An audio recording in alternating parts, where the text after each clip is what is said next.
things that are happening, your ISIS can catch hold of nuclear weapons. Worry about my them. ISIS. Worry about them. Worry you about my ISIS.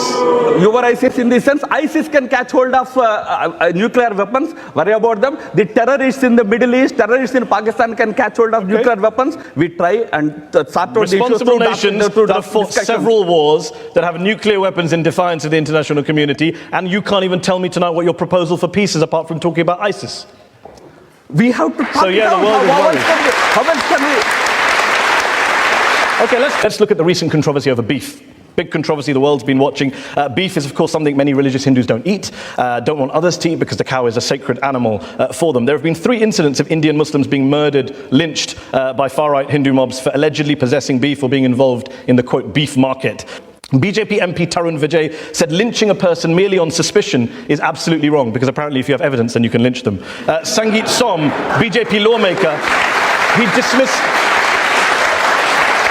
BJP lawmaker Sangeet Som dismissed the victims, the dead, as, quote, cow killers, while another BJP leader threatened to behead people who eat beef. Is it any wonder that the British-Indian sculptor Anish Kapoor, one man I know, said India is being ruled by a Hindu version of the Taliban? Yes, as you rightly said, one man can say anything. But based on these statements, it's a pretty good description. These incidents were condemned in strongest terms. They were reprimanded by the party. They were reprimanded by the party. So when people talk about the RSS ideology, do you understand why some people are afraid? They look at the past, they look at the history. MS Golwalkar, for example, former leader of the RSS, one of its most influential voices, someone both you and the Prime Minister have described as inspirational. He was inspired, he says, by Nazi Germany, which displayed, he said, a race pride at its highest and was a good lesson for use in Hindustan, in India. He said the 3 main threats to India, internal threats, were number 1, Muslims, number 2, Christians, number 3, communists. He referred to India's Muslim menace and to India's Christians as bloodsuckers. Do you understand why people are nervous when they hear the RSS, when they see people like Golwalkar are behind it? And now that you're quoting Golwalkar, let me quote Golwalkar for you. Okay. For your benefit, you should.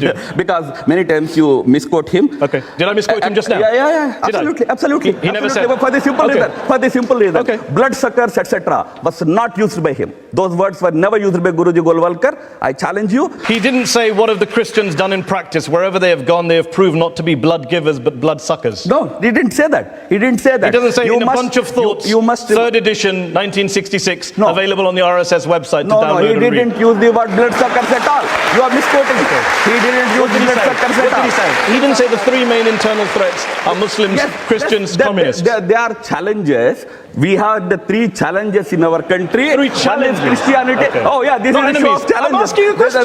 This is the show of challenges. We have to talk about challenges. So you're translating enemy as challenge? Yeah. Okay. No. He didn't say the 3 main internal threats? No. Internal threats, internal challenges. Yes. Well, in the wake of the Gujarat massacre, let's see if I got a mistranslation here. The RSS passed a resolution in Bangalore in 2002, when you were part of the executive committee. Let Muslims understand that their real safety lies in the goodwill of the majority. How is that not a threat? What we said was, what happened in Gujarat is highly condemnable. If David Cameron were to say, let British Hindus understand that their real safety lies in the goodwill of the majority, do you think people would think that was acceptable? They wouldn't. Just while we're on the subject, you yourself said this is Hindustan, this is a Hindu country earlier this year. What did you mean by that? Clarify that. Hindustan is a word that is in vogue for this country much before RSS was born. But India has one culture.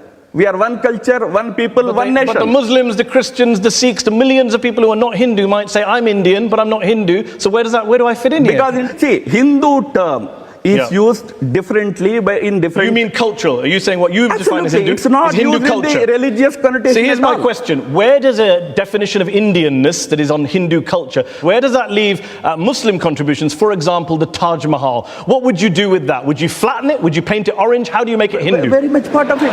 Very much part of it. How do you make it Hindu?